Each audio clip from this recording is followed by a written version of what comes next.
1947 साल 15 ऑगस्ट नियतीशी केलेला करार, या सगळ्या गोष्टी एका पाठोपाठ एक घडल्या. आणि नंतर मात्र 15-20 दिवसांनी म्हणजे सप्टेंबरच्या पहिल्या दुसऱ्या आठवड्यामध्ये एका दिवशी रत्नागिरीमध्ये त्यावेळेला जे ब्रिटिश अंमलदारच कलेक्टर म्हणून थोडे दिवस भारत सरकारच्या वतीनेही काम बघणार होते, त्या बॅप्टिस्ट डुमिंगकडे एक वेगळाच प्रश्न उभा राहिला.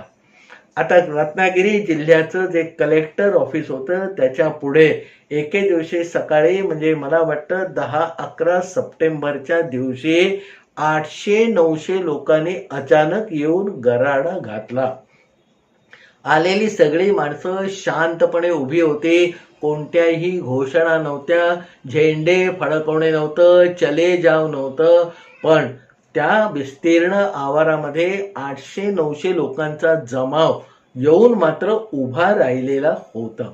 आता ज्या कलेक्टर पर्यंत म्हणजे बॅप्टिस्ट डुमिंग पर्यंत ही बातमी पोहोचायच्या आधी या सगळ्या प्रकाराकडे लक्ष गेलं. त्या बॅप्टिस्ट डुमिंगचे एक खास मर्जीतले अधिकारी केशवराव कुलकर्णी म्हणून जे कलेक्टर ऑफिसमध्ये होते, त्यांनी हा सगळा प्रकार पाहिल्यानंतर ते चकित झाले. मग तातडीने आपल्या हाताखालच्या 2-4 निवडक अधिकाऱ्यांना निवडक सूचना देऊन या केशव कुलकर्ण्याने त्यांना बाहेर पाठवलं आणि सांगितलं की 800-900चा जो जमाव आहे ते कशासाठी आलेले आहेत ते जाणून घ्या आणि मला येऊन सांगा.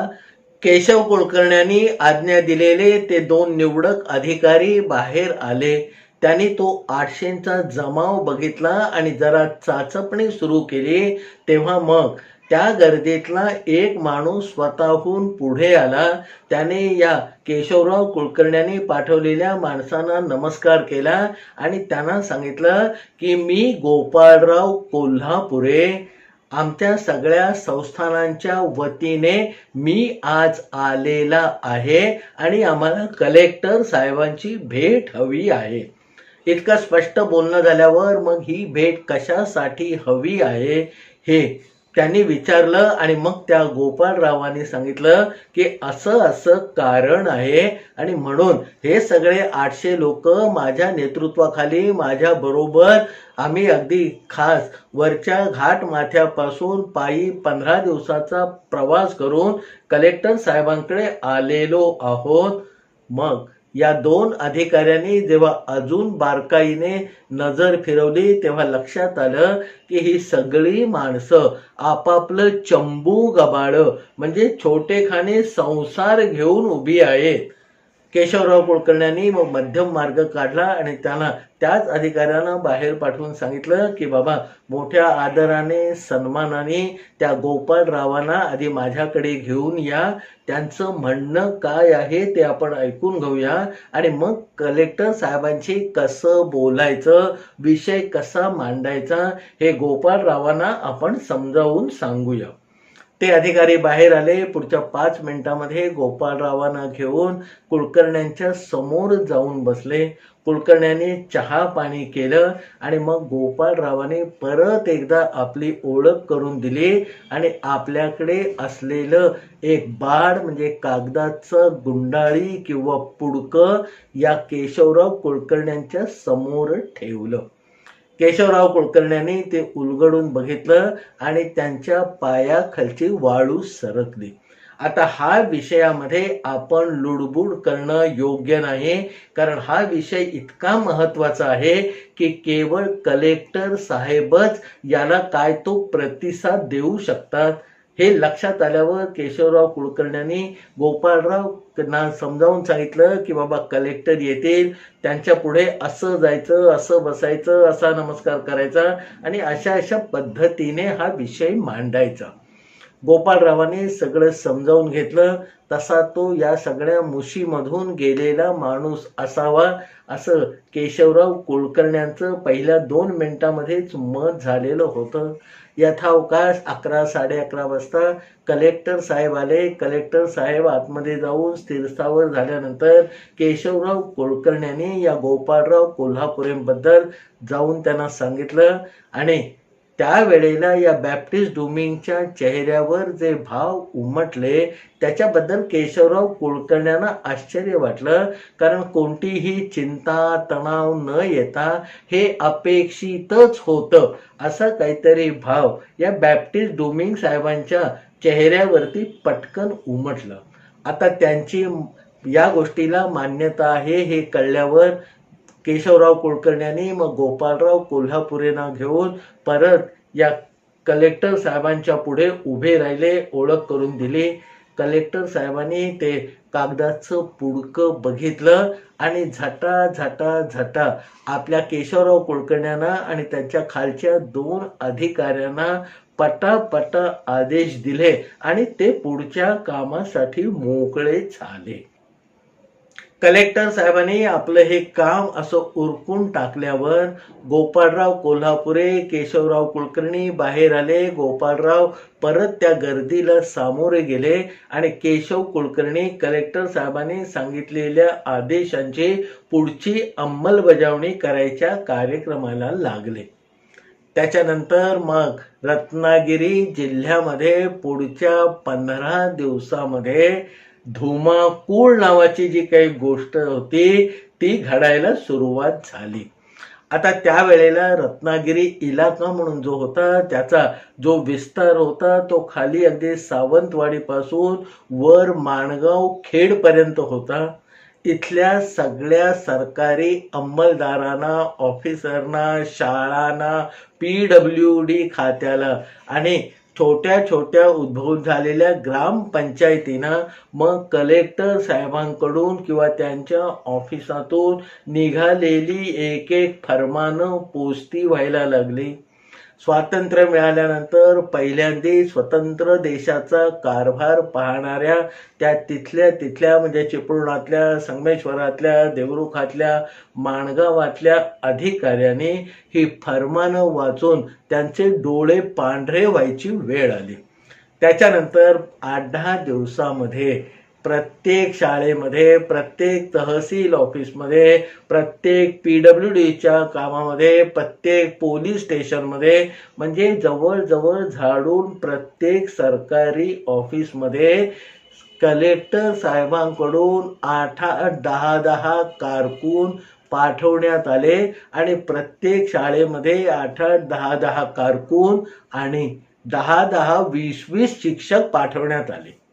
आता सुरुवातीला जे फरमानं आलेले होते त्याच्यामध्ये याचा खुलासा किंवा उलगडा होता की माननीय कलेक्टर साहेब यांच्या अनुमतीने, आदेशाने तुमच्या शाळेमध्ये पुढच्या 15 दिवसामध्ये 10 शिक्षक आणि 10 कारकुनांची नेमणूक करण्यात आलेली आहे आणि त्याची बाकीची सगळी कार्यवाही पुढच्या काही दिवसामध्ये पूर्ण करण्यात येईल. काही दिवसापूर्वी ब्रिटिशांचा अंमल असताना एक माणूस मागवण्यासाठी लोकांचे काळ्याचे केस पांढरे होत 2-2 वाहनांचे जोड झिजत असत तरी मागवलेला एखादा कारकून किंवा शिपाई काही सरळपणे त्या ऑफिसपर्यंत पोहोचत नसे. पण स्वातंत्र्य आल्याबरोबर लगेच कारकुनांची, शिक्षकांची लयलूट झाली.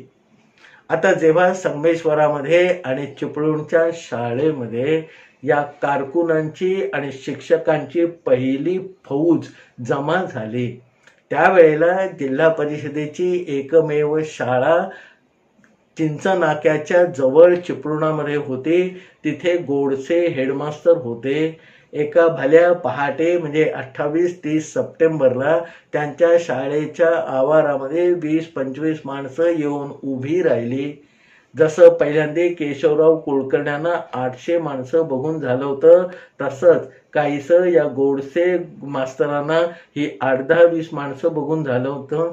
मग ती सगळी माणसं आतमध्ये आली. त्यांनी आपल्याला कारकून म्हणून, आपल्याला शिक्षक म्हणून मिळालेली नियुक्ती पत्रक या गोडसे हेडमास्टरांच्या समोर टेबलावर ठेवली आणि सांगितलं की साहेब, कलेक्टर साहेबांनी तुमच्या शाळेमध्ये आमची नियुक्ती केलेली आहे, तेव्हा उद्यापासून आम्हाला कामावर घ्या.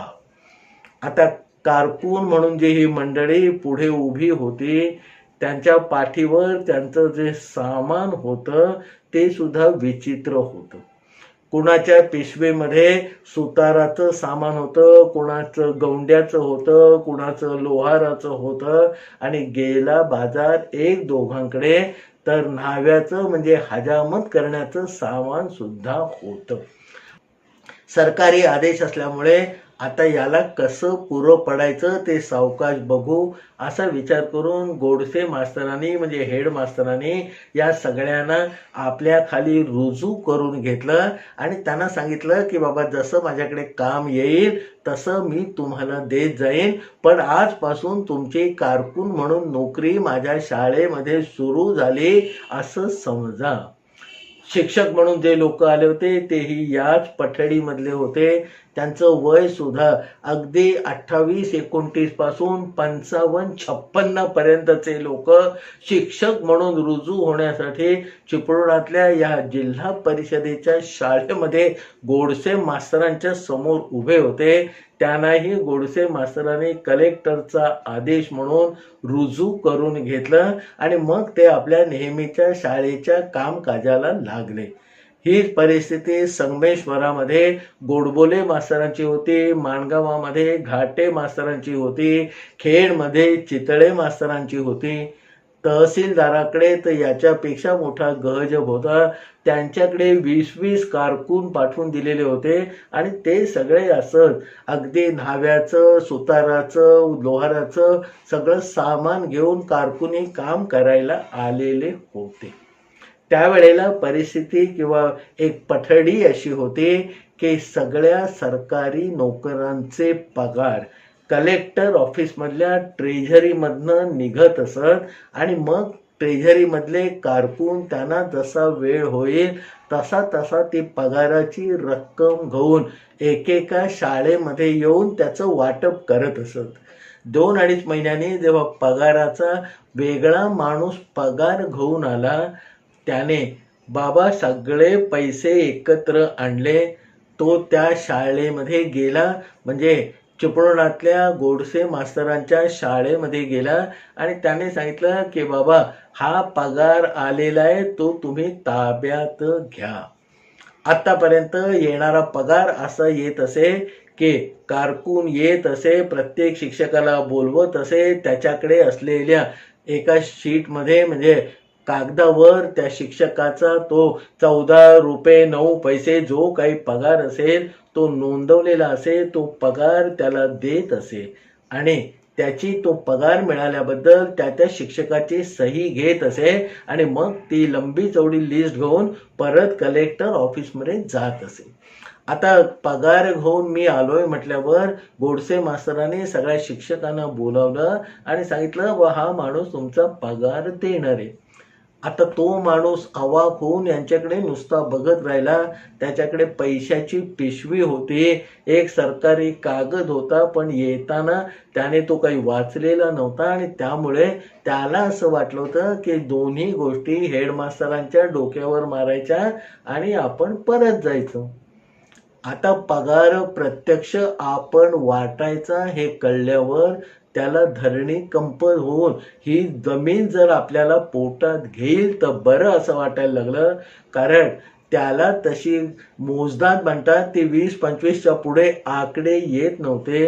लिहिलेलं काय हे काही ओ म्हणतात ठो वाचता येत नव्हतं. मग गोडसे मास्तरांनी सगळ्या परिस्थितीचा अंदाज घेऊन त्याच्या वतीने सगळ्या शिक्षकांना स्वतःच पगार दिला, स्वतः त्या कागदावर शिक्षकांच्या सह्या घेतल्या, तो कागद परत त्याला दिला आणि रवाना केला. असे ज्या ज्या ठिकाणी नवीन कारकून पगार घेऊन गेले होते प्रत्येक ठिकाणी परिस्थिती हीच होती, फक्त पात्र वेगळी होती. नंतर मात्र गावोगावी असणाऱ्या अधिकाऱ्यांनी, शाळा मास्तरांनी, तहसीलदारांनी याचा एक साध्यंतर रिपोर्ट कलेक्टर ऑफिसला पाठवला की बाबा तुमचा माणूस इथे येतो आणि पगार आम्हालाच वाटावा लागतो, तर याच्या बाबतीमध्ये काही बदल झाला असेल तर तसा खुलासा करावा. अशी सगळी पत्र जेव्हा तक्रारीचं सूर घेऊन या केशवराव कुलकर्ण्यांकडे गेली तेव्हा मात्र ते हादरले. त्यांना सगळा जो मजकूर होता तो समजला होता आणि कल्पना शक्तीने त्यांनी तिथे गेल्यावरती काय घडलं असेल, कारण हे सगळे अंगठा बादर अक्षर शत्रू पगाराचं वाटप करणार हीच गोष्टमुळे कोणाच्याही मनाला न पटणारी होती, पण खालच्या यंत्रणेने एक एक कारकून धरून एक एक काम त्याच्या माथ्यावर मारलेलं होतं.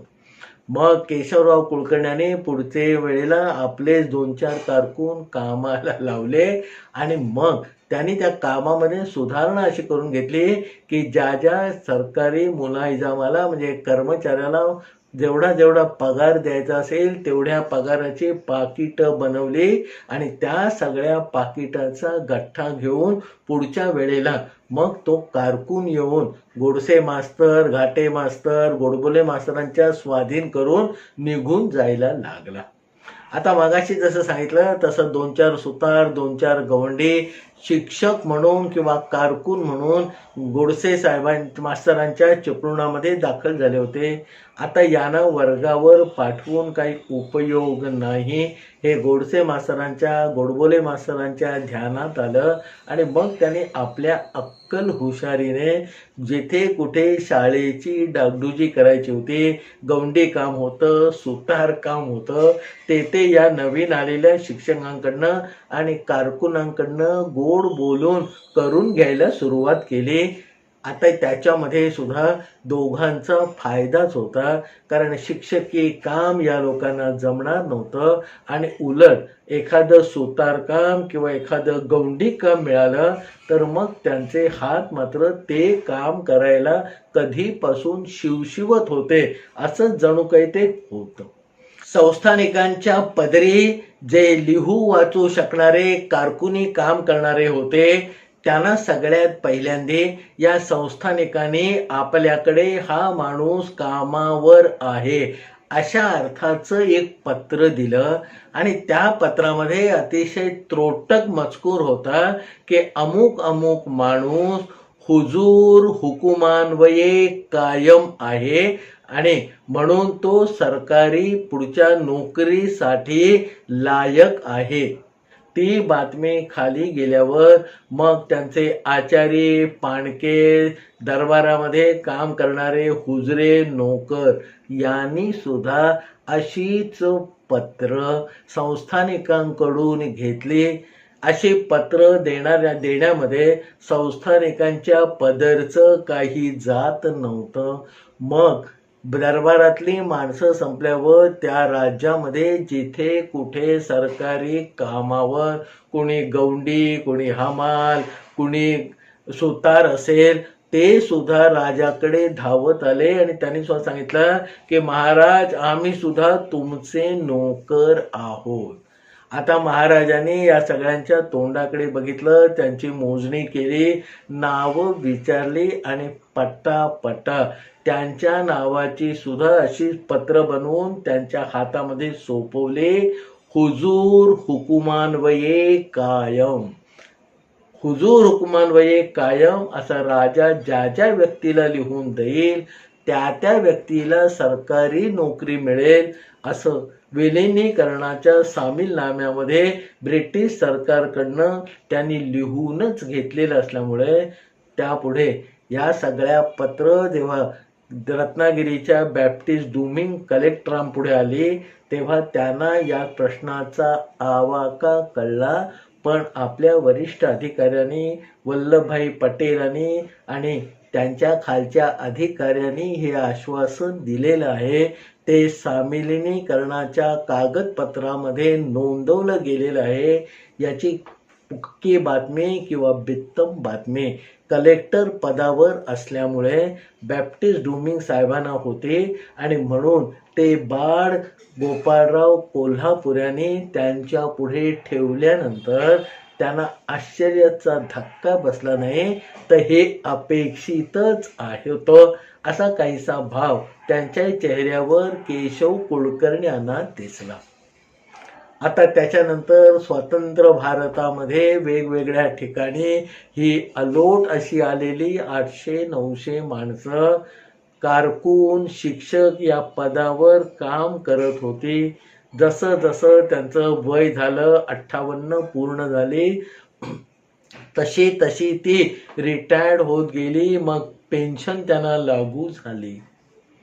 पण जेव्हा केव्हा या माणसांबद्दल मोठे अधिकारी आपापसात चर्चा करत, तेव्हा या सगळ्यांचा जो उल्लेख होता तो म्हणजे हुजूर हुकुमान्वये कायम, म्हणजे हू हू का असाच करत असत.